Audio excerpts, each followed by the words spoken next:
We're moving on to discuss the fact that the African Union, representing the voices of 55 AU member states and around 1.4 member Africans, now stands alongside the European Union as the second continental and regional intergovernmental organization to attain permanent membership in the G20. This development signifies Africa's ascent, according to some people, as a player on the world stage, ready to champion causes and concerns of the continent that is home to the planet's largest free trade zone.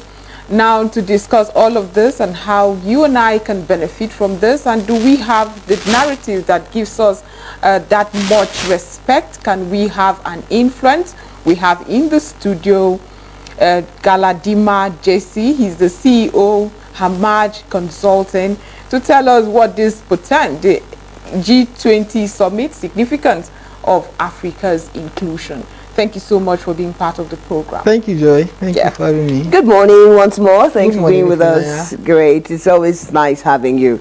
So G20 summit just concluded in New Delhi, and then of course we had it took African Union over 7 years of lobbying to get into that, will I call it, exclusive Big Brother table group of nations. You understand? They're more advanced countries economically and in terms of every other thing.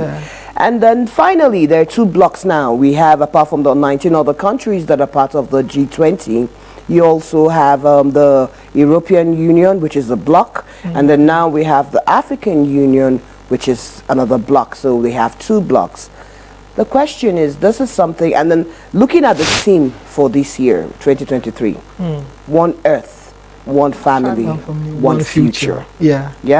So when you take into cognizance one Earth, one family, one future, and you could see the excitement on the Prime Minister Narendra Modi when he embraced the chairman of the AU, when he gave him a seat on the table. The question is, what does this truly translate to mean for the African Union now that they are sitting on, like Joy has said, the Big Brother table?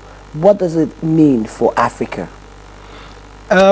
Thank you so much. It's actually a very good experience for Africa, and I want to take memory lane.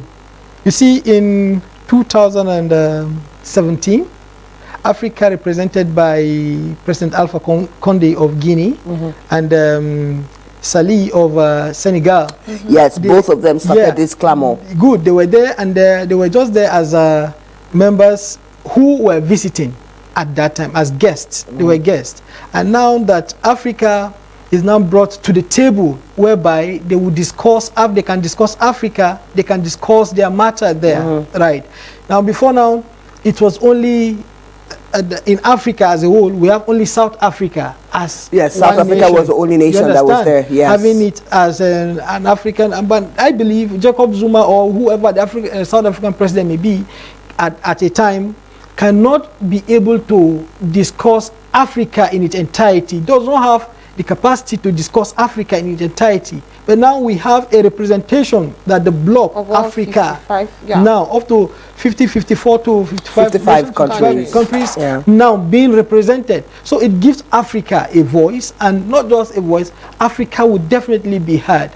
So it's a fascinating one for Africa, and a very good steps in the right direction toward achieving the 17 SDG against 2030. So it's a very good one, and then it means the world is on track. Okay, but we still argue. I mean, we expected we should see all congratulations. Like you said, you sound very positive. We're excited. It's a good one. However, you still hear Africans say, are we expecting that name to change, the group of 21, now that the African group has been included, the bloc rather, African Union has been included. To 21, right? Now, this is a bloc that has been included now. Now, it's still within the powers of those nations to decide Do we want to make it to G21? Would it be G21? Would they still maintain G20 but having Africa as a bloc? That one is left for them to decide as to who, or increasing the number by G21 or to maintain the G20. I think if they're going to even change it, they would have changed it before the summit ended. Before the summit ends. Yes. You understand? Because most of those decisions are to be made during the summit. The summit. I want to look at the agenda that this 2023 G20 summit looked at, and in some of the agenda it included expediting climate action, yes, mitigating the impact of geopolitics on food and energy security. Yes. I want to tackle food and energy security. Then we'll go through, some of the other agendas, which is inclusive of the provision of more loans. They're talking about giving more loans to developing countries. Yes. But let's look at the issue of food security and energy. Food insecurity has been a problem in so many African countries around the world.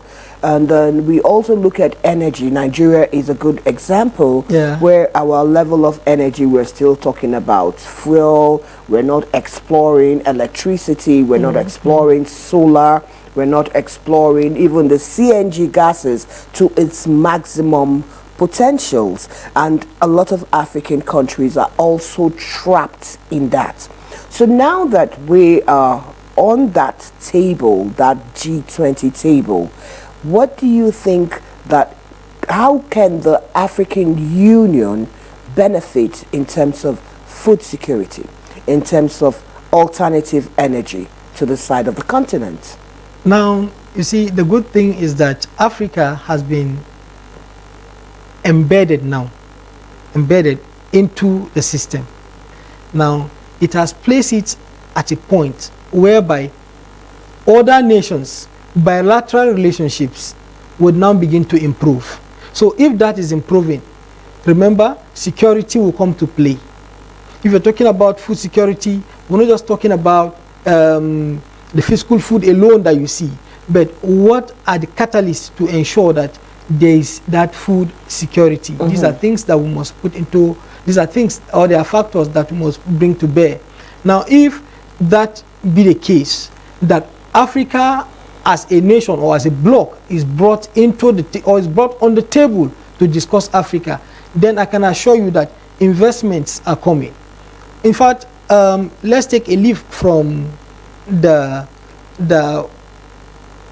say President Tinubu's meetings, right? President Tinubu was able to secure about $18 billion investment from Indorama, right? Now, this is to support agriculture in Africa, Nigeria. Now, there are other nations that have also played their own deal, their own card while on that meeting. So if they have been able to do that efficiently, there are investors that are going to come. Now, Africa can be able to project well, not only projecting alone, but can be able to buy into the conscience of those foreign investors and then thereby improving foreign investments. So if that is improving foreign investments, food as a matter of urgency. In Africa, we have a very poor storage system. But Africa now on that table, I'm sure that there will be an exchange of either expertise will now come to play. That while we are short of knowledge maybe in storage systems, the other nations that have a comparative advantage over us and other African nations will come into play. Therefore, the exchange of knowledge, the transfer of knowledge will come to play, and then surely in no distant time, as we are expecting to see the benefits of Africa in the committee of these nations, of the G20 nations, would come to productivity in ensuring that food security is attained, and then we can guarantee that as other nations are prospering, Africa can also prosper in that direction. Okay, I was reading something that the United Nations president was saying yesterday, and he pointed out that Africa as a nation, as a continent, is spending most of its budget, not just Nigeria, but inclusive of Nigeria, and is spending a large percentage of its budget on servicing debts and loans, World Bank loans, IMF loans, and it's not just peculiar to Nigeria, but a lot of African countries nations are going that. And I know that when this the G20 was formed, it was formed in 1999 because it was an intervention for Asia's financial crisis, and that's why they formed the G20, group, in the G20 group in the first place. So we're looking at restructuring the world debt architecture as it concerns African countries. Do you think that this would also help? Because you can't have a lot of debt when you generate revenue. You can't focus on infrastructure, medical, health. You know, you can't focus on other sectors as much as you should. You can't even focus on quoting the United Nations president. You can't even focus on education, because most of your income or most of the money you get goes to servicing debt. How can this relationship with the G20 help in, should we Africans be expecting for maybe different interest, debt cancellation, debt relief? I mean, what should African countries, now that they're on this table, be talking about in terms of negotiating their debt, because it is crippling them? You see, it has to do with the personal relationship now, the interpersonal relationship between nations. That is the bilateral relationship they enjoy, they share among themselves. Now, because we are on the same platform, does not mean I would advance you some loans, you go and lavish it in the way you want, and come back tomorrow, ask me for more, and I keep giving you. And then expecting me to one day just wake up and say, no, I don't have plenty. But that's what Africans do. You understand? Africans will now finish and after asking for this loan, ask for restructuring of the loan, and ask for forgiveness of the loan. But what I'm telling you is that that may not be what would be the case with other nations. Take, for instance, I give you a loan for infrastructure, and you now misappropriated that loan for something else, and you come back to me tomorrow seeking for more. Do you expect me to unwisely want to give you again? No. Naturally not. Do you understand? Naturally it's no. So in that case, Africa as a nation, Africa as a people must certainly find a way to see that our leadership pattern really comes to the true knowledge of proper management of resources that are given. So talking about whether loans will be cancelled or interest rate will be reduced and all this and that, that may not be feasible. That may not be feasible. The only thing that you may get an advantage over is that maybe because of the bilateral relationship you have, you take advantage of that and get easier loan than not being a member of the G20 group, of the G20. So if that be the case, let at this time Africa not begin to think in the direction that, okay, our debts will be cancelled or we're going to get a lower interest rate and all that. No. But shouldn't they be looking for that relief? Because indeed, they should. The truth is something that they should. The debts are crippling Africa. They are crippling Let's not Africa. even go outside Nigeria. Let's stay in Nigeria. Okay. When you look at the figures and then when you look at the amount that we use on a regular to service our debts, it's humongous. Yes. And it has a ripple effect. For example, we have a new administration that's less than a couple of months old. And monies that should be used for infrastructure, for health, for education, for energy, electricity, for roads, for bridges. Will be used for debt, you're using it for debt. And when these countries, because that has been the bane of African countries, that they easily get this money because they don't, I think they don't even expect Africans to pay. They give you the money trying to, I don't understand. So what should we be saying? Shouldn't we be, look at, even when you look at the debt relief of other European countries, other countries on this G20, when you look at their loan repayment terms, it's not as draconian as African terms. And you would agree with me on that? Now, it has to do with management. It has to do with management of those resources. Those people loaning you those people advancing the loans to you also monitor you. You know, there are conditions that are set on ground, right? That you have to meet before you can access those loans. But unfortunately, African nations would certainly go and panel beat their policies, right? They will panel beat their policies to suit those conditions to get. But then when those loans are collected, do they appropriate them accordingly as promised? The case is no. The case is no. And that is why you collect those loans, you have them, and then you cannot be able to transform them enough to be able to get revenue and then pay back your loan. And then you're out there crying, seeking for more loans to come. You see, it's unfortunate. It's unfortunate.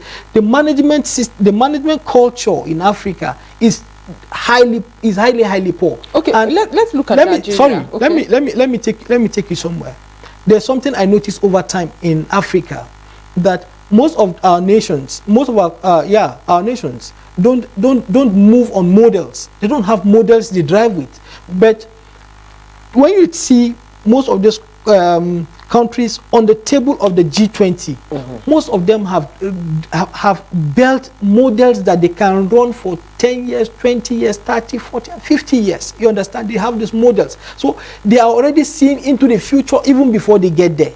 You understand? Yeah. Now, they know when to borrow and when not to borrow. What is the risk involved and what is not the risk involved. Where do I invest and where do I pull out my investments from? You understand? Africa, to a large extent, don't have this culture. That is why the other time I was telling about my financial modeling skill and all that. Now, these are things that financial models does, but unfortunately, Africa does not even have that. But if we do, the next thing is data. Do you understand? We don't have quality data that can be used to drive those models, which are going to be a very good prospect for us into the future. Now, those nations that we have on the table of G20, most of them have those models that they ride on. Therefore, whether when time comes for a loan, they know when to borrow you, and then they know when not to borrow you. Because of the culture of Africa, mismanagement, corruption, and forms of misappropriation of resources, they now have to put those stringent measures to see that you are ready to conform to before getting those loans. So when they put that for you, and then Africans, again, sometimes they can be very smart and sharp. You go and prepare it, get the fine brain. You know, we have a very fine brain in the world. Africans really have very good brains, guys, and all that. So they do these things, model it in the way they want, take it to them, collect the loans, and then come back to do something else. Now they have joined the G20, and it plays a significant role in shaping, strengthening global architecture and governance on all major international economic issues. How much meddling, I'm calling it meddling intentionally, can they indeed have? How much influence can they have? Because just as you have said, that Africans can be very smart to know how to cut corners just to get policies that will make them meet conditions. They are not dealing with idiots as well. They are dealing with intelligent people. So how much meddling or influence can they have when these parts of the G20 says, you know what, your economies are not moving as it should be, you're making policies or implementing them now that is wrongly. The prospect for Africa. That's one joy I have, that Africa is now on this table. So they cannot continue to think as Africans in that quote, like the way that it used to be. It's not going to be a game as usual anymore.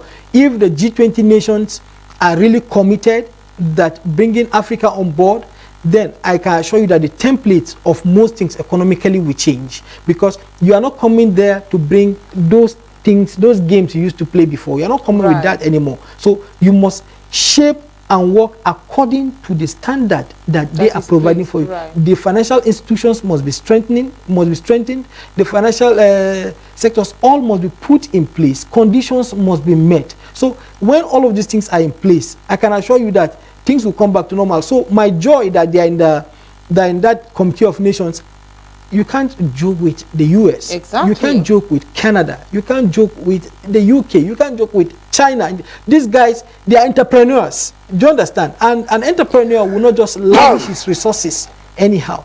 Therefore, they have conditions, stringent ones, to see that you are able to meet up, then can be able to get what you desire. So for Africans to be there alone, I'm very optimistic that this 2030 vision, the 2030 vision of extreme poverty and all that, all the SDGs, 17 SDGs, this very inclusion of African nation to the G20 is tilted to achieving that. So it was a deliberate calculation that they're bringing Africa on board, and that now, like I said earlier, the templates of our economies and runnings of the activities would certainly change, and for sure, the game will not be like normal again. I mean, it's all fun and games when you join. It's beautiful, like the new bride. The new bride. However, we also hear when Africans will say the meddling is too much. The West is meddling in our issues. Oh, we are trying to do this policy, and the West is insisting. So, are we going to have that as well? Do we understand what it properly entails? For at the moment, you see, Africa also, there's this capacity that Africa also has, and the West is also very careful about that. Now, by 2050, Africa will occupy about the quarter of the world's population. Right. That is a very great asset for Africa. So now, while the West would be careful in discussion, in handling the African nation, they would certainly want to. There's that psychology of we are your leaders, we've been your leaders, and all that. So that psychology will be there. So even if it will get off, but not as soon as we think. You understand? Of course, it takes not time. As soon as we think. But I want it's to happening also... in Niger now.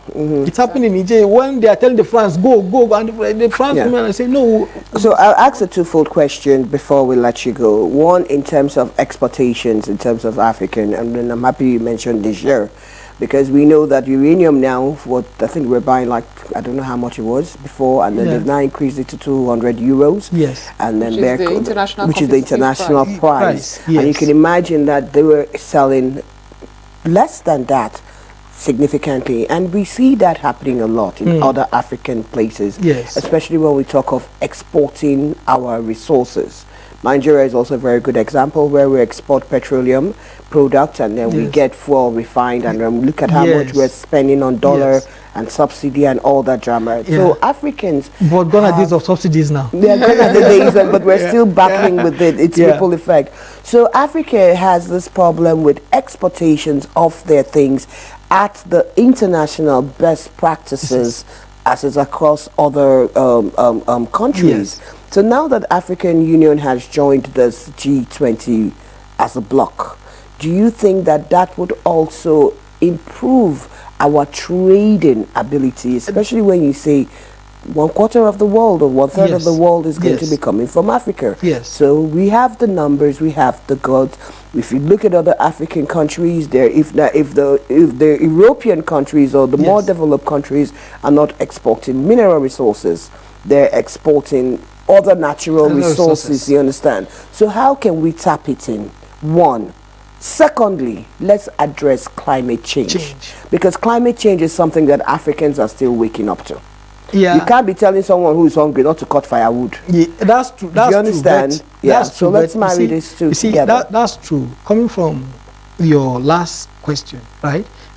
In fact, that's the fourth takeaway from the 2023 G Summit. Yes, that was a major agenda. Right? Yes, climate action. Climate change, you understand? Expediting climate action. Yes, these are biofuel alliance that was made. So you see, that's why I said, in fact, for the 17 SDGs to be achieved, Africa can never be out. So they must bring Africa on board, because if 1/3 or 1/4 of the world's population is coming from Africa, and then you are not doing anything to mitigate their actions against the climate, then certainly we are not ready to protect the planet. And remember, they have these 3 Ps, that is the planet, the people, and prosperity, right? That's the SDG in the SDG games and all that. So if that be the case, then Africa is certainly a stake.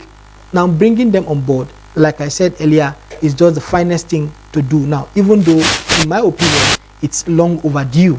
It is. Well, even Joe Biden agrees that it's long overdue, that Africa should have been a permanent member since. It's long before now, looking at the stake of Africa. So now climate change. Talking about climate change, since the goal is there of ensuring that we have a safe climate and a safe atmosphere, certainly the policies that are guiding the G20, Africa cannot be out of it, provided now they are members. You don't have other thing to do than to conform to those standards that have been But just speaking set. about climate change, I just have to quickly ask this. If you compare the environmental degradation in Africa and compare it to other parts of the world, is it as bad in Africa? And talking about this emissions that we keep talking about, yes, in case of industries and all of that, is it indeed as bad in Africa? Because when you talk Africa all the time, with Africa is not too bad compared to other parts of the world. The reason because of industrialization. How industrialized is Nigeria? Because most of these gas emissions and all of those things are coming from industrialization. From industrial waste and all of those things. So now Africa will get there. Apart from say some of those few things, like if I earlier mentioned, say cutting down of our trees, burning them, and even the kind of gas we use is the fuel, the fuel we use and all of those. Yeah. Now that is why going by the fourth, like I said, the fourth takeaway, which is this biofuel alliance, which is to ensure that we have a clean emission, clean energy and all that. It will take time, but gradually Africa will get there. I have to stop you there. We've run out of time, but I want to say thank you so much. Thank you so much. It will take time, but indeed Africa will get there. We've been talking with Galadima Jesse. He's the CEO, HAMAJ Consulting. Many thanks for being with us. Thank you for having me. Thank you, Jesse. It's always interesting. Thank you, Joy.